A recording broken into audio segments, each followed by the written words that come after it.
Nyakorom gajwang chenro en rameny piny wadhi mbele gi miweche manyien. Tendo Obila ma Kibra koro lieko ni apisas mag Obila mano osechungie tich kata mago mano wil oter kuonde mamoko ema koro duogo jimbo rach mar arita e kar dak ma Kibra. Magi bire seche machije maromo adek yande onegi gi jopiny kachich kodgi ne gin moko kuom jonjore ma osebedo kamayo jopiny.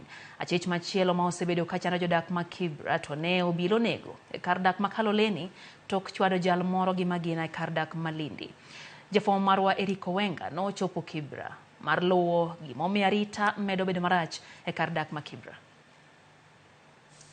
Ngeso mokalo alura mamgumoine jopiny man kod mahu mager ne ondhi rowere adek mane itudo kod ketho mar puso sim mar jal moro seche mag okinyi kendo ne ogogi ma chunygi ochot. Chieng' ngeso onogo bang'e sa 10 mar odhiambo achich moro mar kuogi nek ma bende ong'ere gi nying mar oledhi kaka Difre noromo gi mako luwer e kadak ma Kaloleni ma Obila nyocha onege to kanyocha oseringo kawuok Kibra kama iyango ne onege jatuk adhula moro gi risasi e kadak Malindi.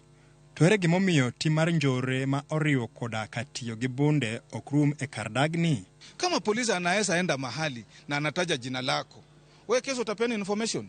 Ni vigumu kwa ule mwananchi. So wananchi wanakuja wanalilia wale watu wa chini. Sasa wale watu wa chini ndio wanapeleka hata ripoti kama kuosi yes.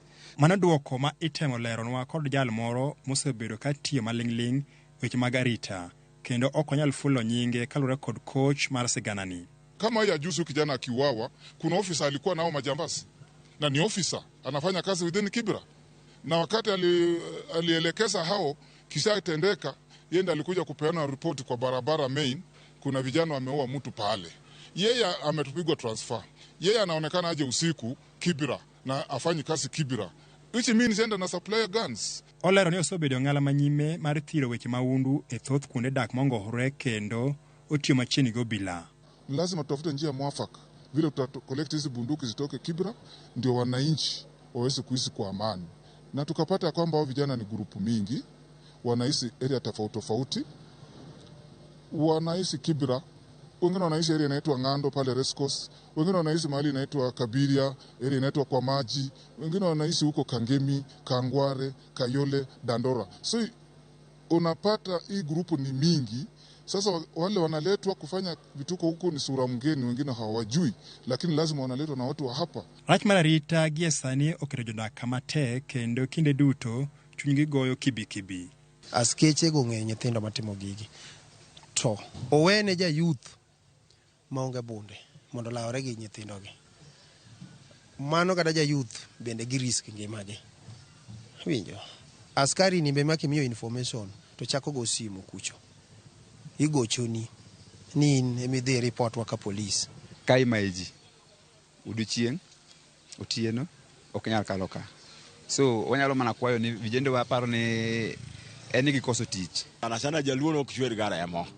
Jaluo kano chwer remo no en gima rach mane ketho familia mare. To no ago mono mikita wa jodongo ma joluo.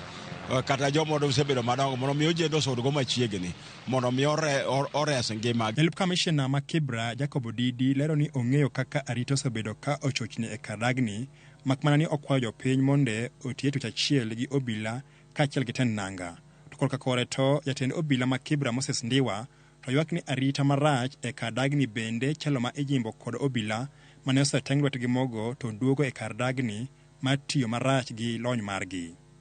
Jodak kaachiel kod Obila gie sani rakre mapek mokalo e wi paro makedo kod timbe mag njore ma gie sani onuro kar dagni e kinde manok mokalo ka gikwayo ni piny owacho otim gigo madwarore mar kedo kod njore e alworani.